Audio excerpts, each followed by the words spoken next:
Things don't happen overnight. You have to make the emotional and the personal investment to make your dreams come true. What would amazing look like for you? What would amazing look like if you were amazing? If you know what amazing looks like, then why haven't you gotten there yet? I want you to say, the reason I'm not as amazing yet because I hit the snooze button. That's why I'm not amazing right now. The reason why I'm not amazing right now is because I couldn't get up early enough because I told myself I'm not an early person. The people in the world become weaker people. It's by capping your brain. It's by putting this kind of garbage in it about not attacking what you're not good at. There is no shortcut. There is no hack. There's no sweatless solution. You're gonna have to work. There is always weakness to work on. Always. A lot of them. Why would we allow ourselves to make easy excuses? Why would you allow that? It's not what happened that determines the major part of your future. It's not what happens. What happens to us all. That the key is what you do about it. It's not what happened, it's what you do about it. Stop being a lazy, bum-ass person that's full of excuses, sitting around on the pity potty, coming up with every excuse in the world as to why you ain't winning. You are the reason you're not winning. Find a way and an understanding that this thing that we are dealing with right now in our lives is only temporary. It's temporary and it will not last forever. You must realize that you must grow enough tenacity within yourself to press on. Are you going to put in the work or not? Are you going to find a way to reach your goals or not?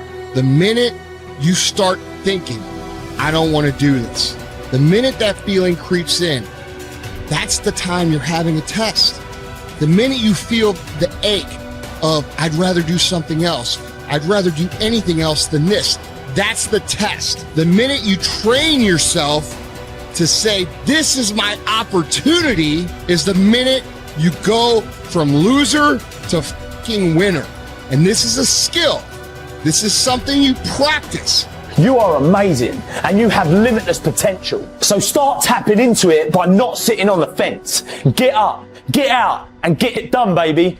Let your work get your opportunity. Let your work get your praise. Let your work open up doors. Let your work get people paying attention. Let your work get the whole world to notice. Stop thinking, stop procrastinating, and you gotta work.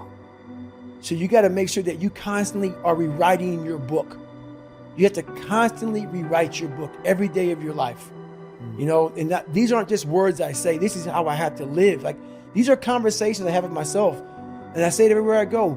The most important conversation when you have with yourself. Yes. You live with it every single day. But most of our conversations are not the right ones. They're not the ones that are going to push us to the place we need to go. They're the ones that are going to keep us sitting in that toxic environment that you've helped create and everybody else helped create, and you just live in it. You live in that muck, and that conversation just plays in your head, and that becomes you. So my first conversation when I was absolutely nobody, and that's one thing you have to say. We live in a world now that's so kind. We find the kind way around everything. Like, if you don't look good, I have to find a kind way of saying, I don't like your shirt. Right. That's not the approach. The approach you have to take, at least I took. You take whatever approach you want. The conversation had to be a real, honest conversation. In the accountability mirror, guess what? I was fat. Don't find a kind word to say that, you know what, I've gained some weight. No, you're fat. When I couldn't read, not like, hey, you know, you've been learning this. No, I cannot read. For fourth grade reading level, I'm struggling. And sometimes I call myself stupid. Not in a way to put myself down. So don't take it like, my God, those are so hurtful. Yeah, they're hurtful. It's honest. The conversation has to become an honest conversation of where you're at mentally. Where am I at mentally? I look like I feel like I'm falling behind in school. I'm lazy. My house is a mess. You have to look at what it is and call it what it is. Don't find words to make yourself feel better, because that's what So we hang around people that make us feel better, that tell us what we want to hear, not what we need to hear. And so we stay away from those people. And we stay away from those people, like our internal dialogue becomes that kind, it's okay, it's not okay. So that's where it starts. It starts with that accountability of it's not okay anymore. This can no longer be okay. And calling yourself out for exactly what you are and exactly how you need to fix it. That's where it starts. Take full responsibility for your life. Accept where you are and the responsibility that you're going to take yourself where you want to go. Someone said we have two primary choices in life. We can either accept conditions as they exist, or we can take the responsibility to change them. See, a lot of people want to exempt themselves from taking responsibility. All they want to do is talk about the problem. Every time you see them, they'll tell you their story over and over and over and over again. No. You want to take responsibility for your life. I got me here, I can get me out of this. And I'm getting out. I'm not going to be a volunteer victim. George Bernard Shaw said there are two kinds of people in life. You know, he said those that make things happen, those that watch things happen, and those that don't know what happened. And he said the people that get along in this life look around for the circumstances that they want, and if they can't find them, they make them. They create them.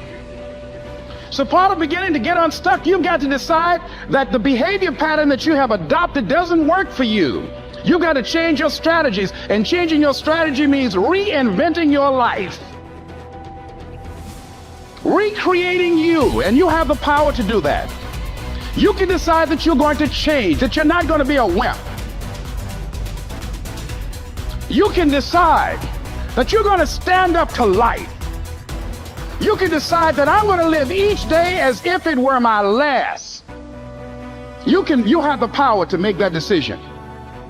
You can decide I'm going to work on myself and develop myself. I'm going to empower me. And all of these things that are happening to me right now, they're just temporary inconveniences. They're not stronger than I am. I'm in charge here. Your self-confidence is closely connected to your self-esteem and to how much you like yourself. Dr. Nathaniel Brandon calls self-esteem your reputation with yourself. It is how you feel about yourself and your abilities in relation to any situation that determines how much you like yourself and consider yourself to be a valuable and worthwhile person. The more you like yourself, the better you do. The flip side of self-esteem is what psychologists call self-efficacy. Self-efficacy is a measure of how effective and competent you feel you are to perform a particular task or to achieve your goals. This is called performance-based self-esteem.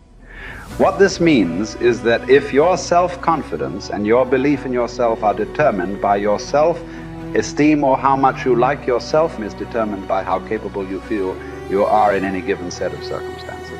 For example, if a problem comes up at work or home and you are so familiar with it that you can solve it quickly and correctly, your self-efficacy and your self-esteem goes up. You feel more capable and confident and more willing to take on other challenges and difficulties. You feel more positive and optimistic. You feel like an excellent person. If, on the other hand, a problem or difficulty came up and you were unable to do anything to solve it, and you felt frustrated or ineffective, your self-esteem would suffer and your self-confidence would go down. You would feel negative about yourself and your abilities. You might even become angry or depressed. You would feel powerless rather than powerful. That's why they say in playing poker, the winners laugh and tell jokes while the losers say, shut up and deal. The law of cause and effect applies to everything you are today and to everything that you become. If the effect that you desire is high and unshakable, levels of self-confidence, then it is necessary that you engage in the same behaviors practiced by others who enjoy high and unshakable levels of self-confidence. And you will soon experience high levels of self-confidence yourself. Studies conducted on thousands of men and women who have moved from ordinary to extraordinary performance and who have moved from feelings of inadequacy to feeling great about themselves show that there is a direct cause-effect relationship between competence and mastery on the one hand and self-confidence on the other. To attain this wonderful, healthy feeling of optimal performance, you need clear goals, challenging standards, regular feedback, total concentration, step-by-step, step success, and a feeling that you are expanding your capabilities to a new, higher level. When you have created a situation in which you experience all of these, you sense that you are working at the outer edge of your own personal envelope. You feel that you are getting progressively better and better at something you are ideally suited to do. And that while you are still working within the range of your capabilities, you are stretching yourself at every moment. When you are caught up in this kind of experience, you often lose track of time. You become unaware of hunger, thirst, or fatigue. You feel calm and clear-headed and euphoric. Tests show when you are in this state of flow, your brain releases endorphins, nature's happy drug, which causes you to feel happy and energized. Often, while you are in this state, the rest of the world seems to slow down.